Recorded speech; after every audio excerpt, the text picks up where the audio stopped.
Hi guys, welcome to my channel or welcome back to my channel. So the last few months I have been awful at finishing my TBR, like absolutely dreadful. I haven't finished one. I don't think I've finished a TBR since February and we are now in May, but obviously this is my June TBR. So, you know, it's not looking good. So I thought today this week we are going to try and read as much from my TBR as possible. So I'm going to give you a rundown of the books on our TBR. I'm going to also give you the rundown of any books that we have read because I have read a couple already. And yeah, let's try and read our physical TBR this month. So starting off strong, I'm going to start off with the 2 books out of the 6 that I have already read.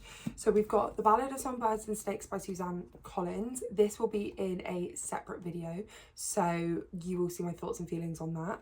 And we got Deep End by Ali Hazelwood. Also read. I really enjoyed this book. I do see where the criticism about it not being as spicy comes from. So that one we've read. Oh, gonna put those 2 that way. So now we're into the 4 books that I haven't read yet. Book number 1 is Layla, and Layla is by Colleen Hoover, and that was my Kindle spin for the month. I have that on audiobook and I have actually started that one, so that one is going well. I think I'm around halfway through that book already, and I started that one. I'm filming this intro on the Tuesday, but I was like, I'm gonna start the vlog on the Monday, so I started that one yesterday. Oh my gosh, the wind. We've then got Evenings and Weekends by Osim McKenna, which I've not started. Tour de Force by Christiana Brand, again not started. This book scares me, so this book will probably be the one that isn't read. And Dark Matter by Blake Crouch. I have started this, but I'm literally 16 pages in. I just started it last night, but I was really tired, and chapter 1 was like 30 pages, so we're not that far in, but I think definitely Layla will be finished this week. Evenings, Weekends and Dark Matter should all be finished. I have access to audiobooks for Evenings, Weekends and Dark Matter, so I'm hoping potentially to do kind of like a bit of co-reading as we go. But yeah, I'm very excited to get into these books and to read from my physical TBR and or just my TBR for the month, and try and complete it this month because we are failing somewhat. I have some updates for you. I will kind of split them up throughout the video, but I have basically really badly filmed this video and haven't given you any midway updates other than for one of the books, which you will see. So I'm very sorry, but we are going to run through my TBR for the month and give you my thoughts and feelings on each of the books, but I will do them in like little vloggy sections, so you will see it like that. The first book we're going to go through, I'm just getting Goodreads up so I can remember what I've rated them, because I do not remember them. First one we're going to get to is Deep End by Ali Hazelwood. So I ended up giving Deep End by Ali Hazelwood a 4-star. So in my Goodreads review, it says that the audiobook really helped me get into this book fully. I don't feel like it should have been sold as heavy BDSM, but I do see the spicy side. I did enjoy it, and Ali's writing. I think if you're going into it wanting dark spice, you'll be disappointed, but if you're wanting it for a good cheesy time, it's the right book for you. Basically sums up exactly what I thought when I read it. I do feel like it was oversold, and I think that was a criticism that everyone gave it. It is sold as this BDSM like steamy book, and was it? Not really. It was kind of it was a good book. I enjoyed myself whilst reading it, but it is more that cheesy kind of classic Ali Hazelwood writing rather than a dark steamy BDSM vibe. So go into that, take that from that what you will. Did I like the 2 main characters? Yes. Scarlett is just, you can see, a high achiever and wants to do the best but is in a mental block, and Luke also wants to do the best but he is misunderstood, and there is a lot of like misunderstandings of all the characters in here, especially between characters as well. And yeah, did it need to be this long? No. Could it have been like Ali's normal books where they're slightly shorter, cheesier and quick and witty? Yes, but I would recommend it. It is an easy cheesy time, and that is exactly what Ali Hazelwood's books are. They are very much escapism, romance, easy cheesy times that just kind of remind you the joy of love. I think that's the only way I can describe it, is these books always remind me of the joy of being in love and finding someone to share your life with. So Deep End by Ali Hazelwood. Okay, I have also listened to Evenings and Weekends by Osim McKenna, and this book I actually ended up rating 4 stars. So I listened to the audiobook, and if you don't know what this one is about, this is following a class of characters in London 2019 through a heatwave, and one of the characters is pregnant, and their partner you're also following as well, and they kind of have secrets from each other. They're not sure if they're doing the right thing, they're hoping to move, You've got a whale stuck in the Thames and the reporter looks like Princess Diana. You've got another character who is like trying to deal with family drama and not feeling good enough. You've got his family that are going through like a diagnosis of an illness that isn't looking great and not knowing how to bridge the gap with sons and stuff. And you're just following this cast of characters which are all kind of interwebbed and interlinked in various different ways through like relationships, friendships, marriages, neighbours. They all have this kind of like connection, and how the characters, you're basically just following like a very real friend group. They feel very real. It is something that I probably have experienced in my life, and how friends work and things happen and people getting annoyed, and it just felt like a stab of real life in the heat wave where everything is too hot, too much, no one wants to be doing anything, things are changing, they don't like that. The writing was beautiful, the way it was conducted was just incredible, and yeah, I would recommend this to people. Jack Edwards did not flop with this recommendation. It was everything that I thought it would be in a book and slightly more. I did really like the audiobook that I listened to, and I do think I probably would have enjoyed it slightly more had I had physically read it and took it in a little bit more than just listening to it whilst I was at work. But did I still enjoy it? Yes, and I still understood the story, got the grasp of it. I was listening to it a lot on my lunch break. So yeah, would recommend it, and I don't think Jack Edwards has missed again. So well done, well done. Hey guys, sorry for the bit of a crazy angle, but I have a halfway check-in for Dark Matter by Blake Crouch.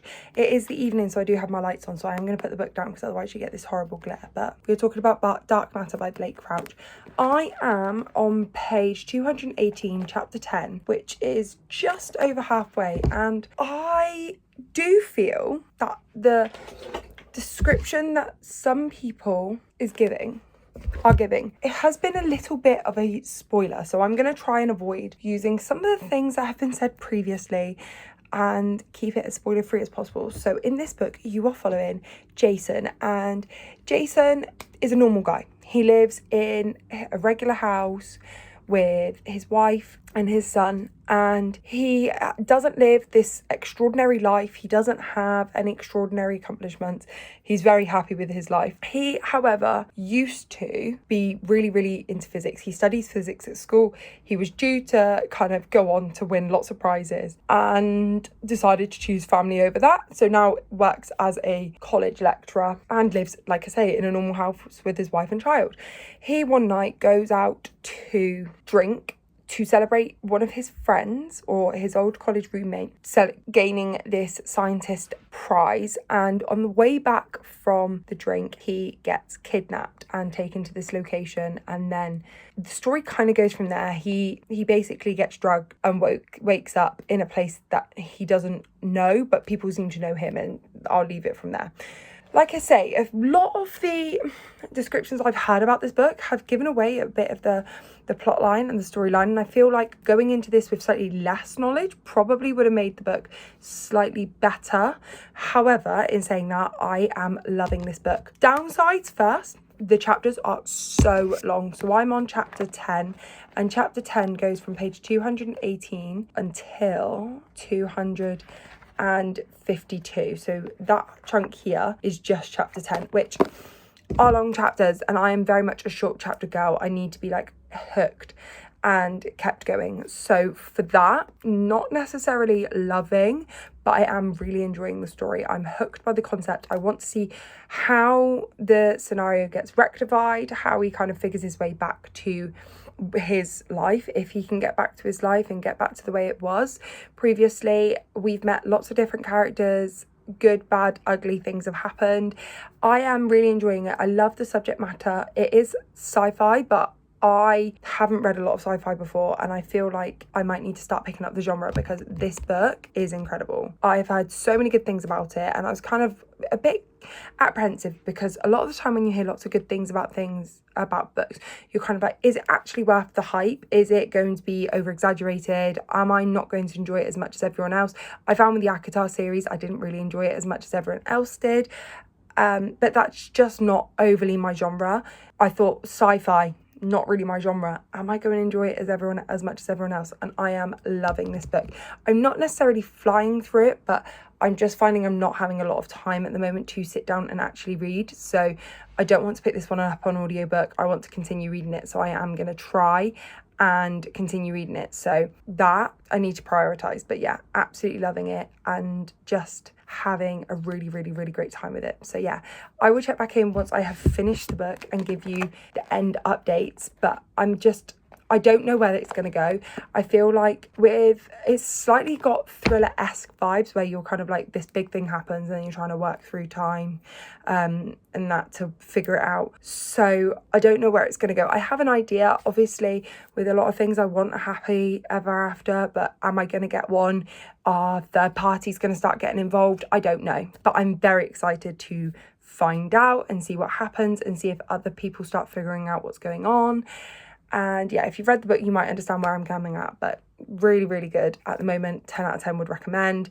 Highly anticipated read, and I'm so glad I've got to it. So yeah, I will check back in with you guys once I've got further thoughts. I finished Dark Matter, not yesterday, the day before. I was reading this book, sat on my bed, and I was falling asleep. I was so tired. It's been so warm in the UK recently, and I was falling asleep. So I was like, do you know what? No, we are about just under 100 pages left. I'm going to leave it here and I will finish it tomorrow. And then I got ready for bed and got into bed, and I'd woken up a little bit. So I was like, it's a long chapter, so I'll just read a little bit until I'm ready to fall asleep, and then I'll, go to sleep. I couldn't put the book down. So I finished the chapter and I was like, yeah, we're about 40 pages left. Do you know what? I've got enough time in the morning. Let's close the book. Let's put the book, shelf it. We'll finish it in the morning. Laying there, trying to sleep.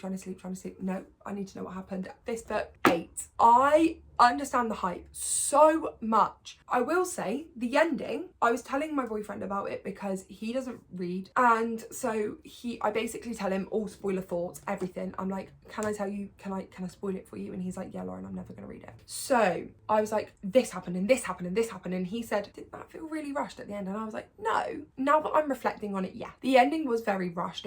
Lots of things happened, lots of things came into play. I mean, we should have all seen it coming, but I didn't. Lots of things came into play. How it ended was just crazy. It was not how I expected it to end, not how I wanted it to end, but I do understand that there was no other way that it could end. Was the ending very rushed? Yes. Was the start a little bit slower and took me a little bit while to get into it? Yes. However, my main criticism of this book is the stupidly long chapters. I'm sorry, why do we have chapters that are like 50 pages long? My brain just cannot cope with that. What do you mean I'm reading a chapter 50 pages? No. But it was incredible. The writing was really, really good. I did get kind of sucked in with the characters. I wanted our main character to find his way, obviously, back to what he knows. Am I satisfied with the ending? Not really. I feel like the ending is a little bit, it's not open for interpretation. You know what happens, you know how it ends. I'm just not sure if I trust it. And if you've read the book, you'll understand what I mean. I'm just not sure if I trust it, but highly recommend. It is worth the hype. It really is worth the hype. If you're like intrigued by it, if you want to get into it, then yes, I would highly, highly, highly recommend picking it up and getting into the story because it was incredible. Okay, I don't own Layla physically, but I did actually end up reading Layla, and I listened to the audiobook and I gave it 3 stars. Now, Layla was a different one. I thought it was Colleen Hoover, typical rosy, cheesy kind of romance that you kind of just listen to for it's Colleen Hoover, isn't it? You just kind of don't ever go into her books thinking it's going to be anything like spectacular, but it is going to be interesting and fun. This was not that. This was interesting. So in this book, oh my gosh, I've forgotten. I've forgotten what it's about, but I remember it's being good. I remember, it's literally all come back to me. So our male main character plays in a band, and he's playing in a band for a wedding, and at the wedding he sees this girl and he looks at her and he's like, I'm going to marry you. You are the love of my life. And it kind of is this whirlwind romance of them getting together. They then are together, and then our female main character Layla gets into and this accident involves the male main character Lead's ex-girlfriend, and so obviously he's like distressed, she's distressed, and she takes a while to recover. And although she's physically recovered, mentally and emotionally, she's just still having a really hard time. So he decides he's going to take her away to the place where they first met, and he hasn't told her that this place isn't like normal. It isn't like when they first met. It's on the market, it's for sale. And so when they go in there, it's derelict. They're allowed to stay there, but no one else is going to be there. So you're kind of following that, and then another guest of the B&B who is not fully what you expect leads help Layla, and a connection is formed. And is it a very, very, like, I don't know, is it kind of out of this world, never gonna happen? Absolutely. But did I enjoy it? Yeah. It was kind of that thrillery kind of vibe of what is gonna happen next and how they're gonna solve this, and there's interviews in there and why is that happening and what's going on, and yeah, would highly recommend. But it is very different. If you don't like the different style, don't like maybe some kind of supernatural elements, maybe don't go into this one. But I did really enjoy it. So with that being said, out of my 6 books on my TBR, I actually this month managed to read 5. So did I finish my TBR? No, but I'm really proud of myself. I did not get to Tour de Force, and that was the one which, if you watched my TBR video and you watched the intro to this video, I said I probably won't get to that book. I'm just not sure if I'm gonna like it, so I've put it off. Shock horror. But I'm hoping to obviously finish my physical TBR like everyone, and so I do want to get to it. It's just not a priority. But thank you guys so much for watching this video. Please comment down below any books that you have read this month that you're prioritizing in the upcoming month, any books that you think I should be prioritizing because you've read them and loved them. And yeah, I will see you guys next time. Goodbye.